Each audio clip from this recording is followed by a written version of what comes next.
अब बच्चों आ जाओ। अब हम लोग नेक्स्ट एग्जांपल लेते हैं एक 3x3 ऑर्डर मैट्रिक्स का। तो एक मान लो कि हमने एक मैट्रिक्स ए लिया, इसको हमने क्या किया, जैसे मैंने लिखा -1 3 2 4 0 6 -2 सपोज डेट लिख दिया 7 एंड हेयर यहाँ पे मैंने लिख दिया 1। ठीक है, तो ये एक 3x3 ऑर्डर का एक मैंने मैट्रिक्स ले लिया। ठीक है, तो अब अगर मैं लिखूं कोफैक्टर ऑफ A11 या फिर ऐसे मैं डायरेक्ट लिखूं C11 का क्या मतलब होगा? C11 का मतलब होगा कोफैक्टर ऑफ A11 का कोफैक्टर। ठीक है, उससे भी पहले क्या है कि जैसे ये -1 है, चलो मैं यहाँ पे ना थोड़ा इस मैट्रिक्स को बड़ा करके लिखता हूँ, ऐसे करके लिखता हूँ। जैसे ये देखो -1 3 2 4 0 6 -2 7 1। ठीक है, ये मैंने क्या बोला है कि -1 का साइन हम लेंगे पॉजिटिव। एक बार यहाँ से पॉजिटिव लिया, उसके बाद ऑल्टरनेट निगेटिव पॉजिटिव चलेगा। ये माइनस, ये प्लस, फिर ये क्या होगा माइनस, फिर ये क्या होगा प्लस, ये क्या होगा माइनस, ये क्या होगा प्लस, ये क्या होगा माइनस, ये क्या होगा प्लस। अब ये प्लस माइनस का क्या मतलब है? जैसे कि मैंने -1 के ऊपर क्या लिखा, प्लस लिखा, इसका ये मतलब है कि -1 का कोफैक्टर एंड -1 का माइनर ये इक्वल होगा। ये 3 के ऊपर मैंने माइनस लिखा, इसका क्या मतलब है कि 3 का कोफैक्टर एंड 3 का माइनर एक दूसरे का निगेटिव होगा। 2 के ऊपर प्लस लिखा, इसका क्या मतलब है कि 2 का कोफैक्टर एंड 2 का माइनर एक दूसरे के इक्वल होगा। ठीक है, तो ये प्लस माइनस का सिर्फ यही मतलब है। ये माइनस का ये नहीं मतलब है कि ये 3 की जगह तुम -3 लिख दो। ये तो 3 एलिमेंट है ही फर्स्ट और सेकंड कॉलम का, बट ये माइनस क्या बता रहा है कि cofactor of 3 is equal to minus times minor of 3। ठीक है, तो अगर मैंने C11 लिखा तो इसका क्या मतलब है कोफैक्टर ऑफ A11। इसका मतलब क्या है कोफैक्टर ऑफ A11 पे क्या -1, तो -1 का कोफैक्टर और -1 का माइनर इक्वल होगा। क्यों? बिकॉज -1 के ऊपर साइन क्या पॉजिटिव। अब -1 का माइनर हम कैसे निकालेंगे? तो माइनर कैसे निकालेंगे? तो माइनर के लिए हमने क्या किया कि फर्स्ट कॉलम फर्स्ट रो को डिलीट कर दिया, फर्स्ट कॉलम को डिलीट कर दिया, फर्स्ट रो को डिलीट कर दिया, तो हमें क्या मिला 0 7 6 एंड 1। तो ये क्या हो जाएगा -42। ठीक है, अब मैंने लिखा C12, इसका क्या मतलब हो गया? ये फिर वही बात कोफैक्टर ऑफ A12 का मतलब क्या हो गया cofactor of first row second column का एलिमेंट क्या है 3, तो 3 का कोफैक्टर। अब ये 3 के ऊपर साइन क्या हमने लिया माइनस, तो माइनस का मतलब कि माइनस ऑफ M12।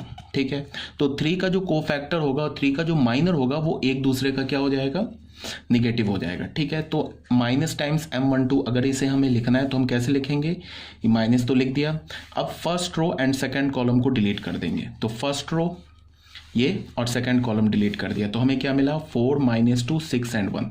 तो उसका डिटर्मिनेंट ले लेंगे 4 -2 6 एंड 1। ठीक है, तो ये हो जाएगा माइनस, ये क्या होगा 4 -12 तो +12, ये क्या होगा -16। क्लियर है? अब अगर मैं लिखूं C13 तो फिर वही बात, एक ही cofactor of element belong to first row and third column. इसका मतलब क्या होगा, किसके कोफैक्टर की बात कर रहे हैं हम? 2 के कोफैक्टर की बात कर रहे हैं, तो 2 के ऊपर साइन क्या पॉजिटिव। इसका क्या मतलब है कि 2 का कोफैक्टर और 2 का माइनर इक्वल होगा, तो हम क्या लिखेंगे M13। अब माइनर कैसे निकालेंगे? माइनर निकालने के लिए first row and third column delete कर देंगे, तो ये 4 एलिमेंट्स बच जाएंगे। इसका हमें डिटर्मिनेंट ले लेना है, तो क्या होगा 4 -2 0 एंड 7, तो ये क्या हो गया 28। क्लियर है? उसके बाद हमने लिखा C21 का मतलब क्या हो गया cofactor of element belong to second row and first column. तो मतलब हम किसके कोफैक्टर की बात कर रहे हैं? हम इस 4 के कोफैक्टर की बात कर रहे हैं, तो 4 के ऊपर साइन क्या है माइनस। इसका क्या मतलब है कि 4 का कोफैक्टर और 4 का जो माइनर होगा वो एक दूसरे का निगेटिव होगा, तो इसको हम कैसे लिखेंगे माइनस ऑफ M21। ठीक है, अब यहाँ पे माइनस रहने दिया, सेकेंड रो फर्स्ट कॉलम का एलिमेंट क्या 4, इसका माइनर कैसे निकालेंगे? सेकेंड रो को डिलीट कर देंगे, फर्स्ट कॉलम को डिलीट कर देंगे, तो कितने एलिमेंट बच गए 3 7 2 एंड 1। तो इसका डिटर्मिनेंट हमने ले लिया 3 7 2 एंड 1, तो ये क्या हो गया माइनस, ये हो गया 3 माइनस 14, 3 माइनस 14 इज माइनस 11, सो ये प्लस 11, ठीक है। अब अगर मैंने लिखा C22, C22 का मतलब क्या हो जाएगा, सेकेंड रो सेकेंड कॉलम का एलिमेंट, तो सेकेंड रो सेकेंड कॉलम पे कौन सा एलिमेंट है, 0, तो 0 का हमें क्या लिखना है, कोफैक्टर लिखना है, तो 0 पर साइन क्या पॉजिटिव, इसका मतलब क्या है कि 0 का कोफैक्टर और 0 का माइनर सेम होगा, तो इसको हम कैसे लिखेंगे, M22, second row second column को डिलीट कर दिया, सेकेंड रो सेकेंड कॉलम को डिलीट कर दिया, तो हमें क्या मिला -1 -2 2 एंड 1, तो ये क्या हो गया -1 -4, तो +4 3 हो गया, ठीक है।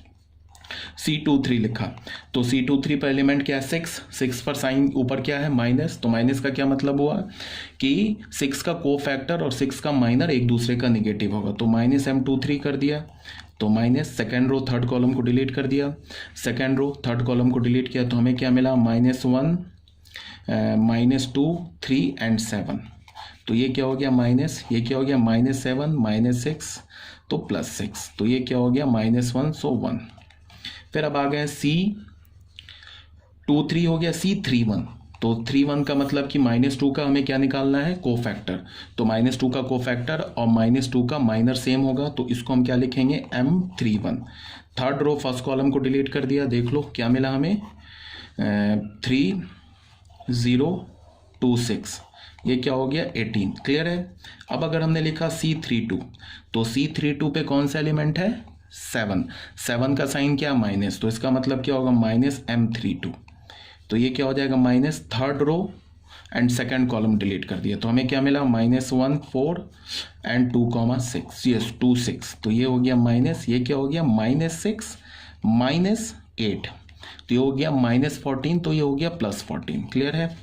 अब लिखा C33, इसका क्या मतलब हो गया कि element cofactor of element belong to third row and third column, तो इस पर साइन क्या पॉजिटिव, तो ये अपने माइनर के इक्वल हो जाएगा, तो इसका मतलब हमने थर्ड रो थर्ड कॉलम को डिलीट किया, तो हमें क्या मिल गया, डिटर्मिनेंट ऑफ -1 4 3 एंड 0, तो ये क्या हो गया -12, क्लियर है।